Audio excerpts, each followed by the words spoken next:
আর সবচেয়ে মজার বিষয় হচ্ছে এটা যে শেখ মতিউর রহমান মাদানী এই বক্তব্যটা দিয়ে আসলে কি প্রমাণ করতে যাচ্ছেন।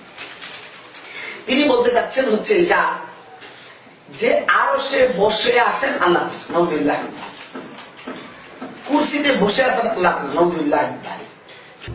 কেউ যদি বলে যে না আল্লাহ আরশে নেই, আকাশের উপরে নেই, ফিকুল্লে মাকান বা কলবে কলবে আছে, কলুবুল মুমিন আরশুর রহমান, সে কুফরি করলো, কুফরি কথা বললো। কারণ সে কোরআনকে অস্বীকার করলো, রাসূলুল্লাহ সাল্লাল্লাহু আলাইহি ওয়াসাল্লাম হাদিসকে অস্বীকার করলো।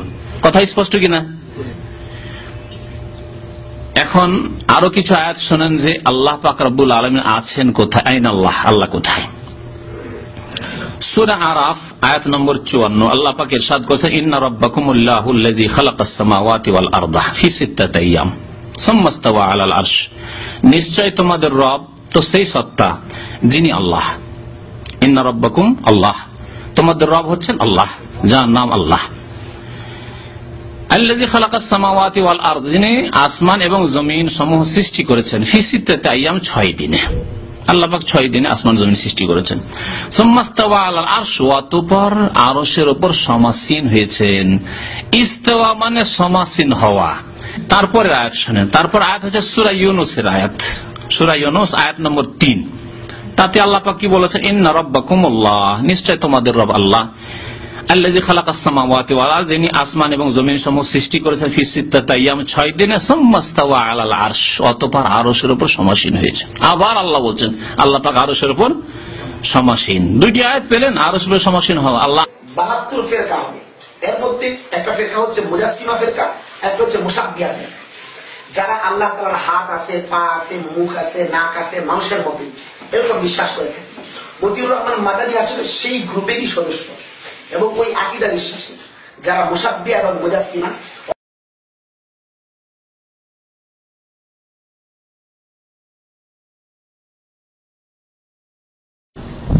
আল্লাহকে আকার রয়েছে না নিরাকার? আল্লাহ রাব্বুল আলামিনের যেই গুণগুলি কোরআন হাদিসে বলা হয়েছে, আহলে সুন্নাত ওয়াল জামাত আমরা মানি, সাহাবায়ে কেরামরা মানতেন, রাসূলুল্লাহ সাল্লাল্লাহু আলাইহি ওয়াসাল্লাম এই আকীদা দিয়েছেন।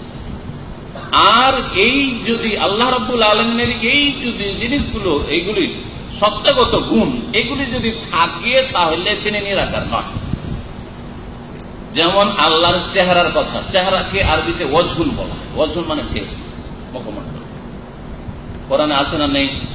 সূরা রহমান আপনারা তো অনেকেই পড়েন, না? কুল্লু মান আলাইহা ফান ওয়া ইয়াবকা ওয়াজহু রাব্বিকা, তোমার রবের চেহারা আছে না নেই? কুল্লু শাইইন হালিকুন ইল্লা ওয়াজহা, সবকিছুই ধ্বংসশীল ইল্লা একমাত্র আল্লাহর ওয়াজহ।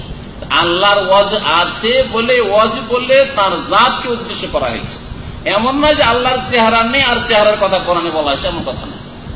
দুনিয়াতে কোনো জিনিস নেই আর বলা হচ্ছে এইরকম একমাত্র ঘোড়ার ডিম আমাদের বাংলা ভাষায় আছে।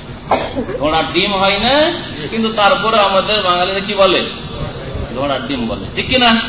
আর বাকি মুরগির ডিম বললো আছে, ঠিক না? হাঁসের ডিম বললেও আছে, আছে না? কচ্ছপের ডিম বললেও আছে, ঠিক কিনা? তো আল্লাহ বলছেন ওয়াজ, আর আপনি বলছেন যে আল্লাহ তোমার ওয়াজ আসলে না, এটা আমাদের ঘোড়ার ডিমের মতোই, ঠিক না? যারা আল্লাহর চেহারা মানে না, আল্লাহর চেহারা আছে। আল্লাহর হাতের কথা সূরা মুলকের প্রথম আয়াত পড়ে, তাবারাকাল্লাযী বিয়াদিহিল মুলক। ইয়াদ মানে কি? ইয়াদ মানে হ্যান্ড, হাত নয়। হ্যাঁ, তারপরে হাত এক বচন, দ্বিবচন, বহু বচন, 3 রকম করে কোরআনে কারিমা আছে।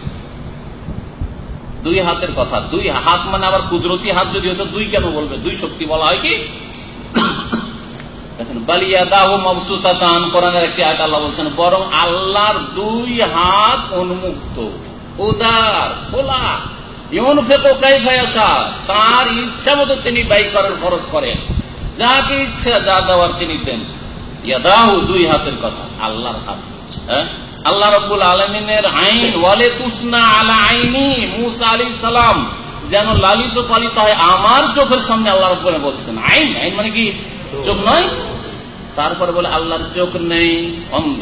আল্লাহর চেহারা নেই, কিচ্ছু নেই। আল্লাহর হাত নেই, খোড়া। আল্লাহর পা নেই, অক্ষম। আউযু বিল্লাহ। আপনাকে এই ইখতিয়ার কে দিল যে আল্লাহ বলছেন আচ্ছা, আপনি বলছেন না? বলেন আল্লাহ আছে, আল্লাহ যা বলেছেন তা আছে। যখন ধরনের কথা আসবে কেমন, এটা জানি না, কারণ আল্লাহ বলেননি, রাসূলও বলেননি। আপনাকে যদি আপনার হাতের কথা বলে, তাহলে আপনার হাত আপনার জানা আছে মানুষের হাত কেমন, যেমন দেখছেন মানুষের হাত, আল্লাহর হাত আল্লাহর জানি না, বলা হয় কেমন হাত রয়েছে, আল্লাহর হাত আল্লাহর মত।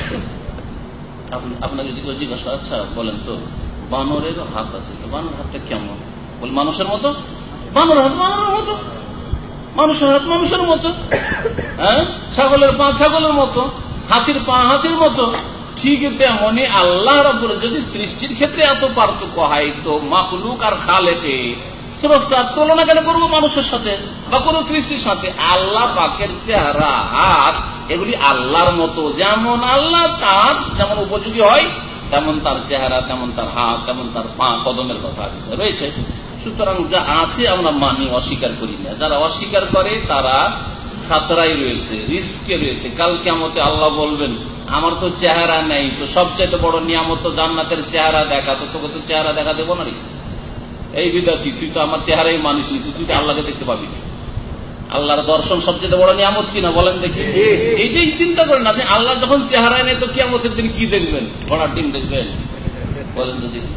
হ্যাঁ, রুয়াতুল্লাহ যাকে বলা হয়েছে, মজিদ জান্নাতে যাওয়ার পরে তোমাকে বোনাস দেব, ফাও দেব, লিল্লাযিনা আহসানুল হুসনা ওয়া জিয়াদা।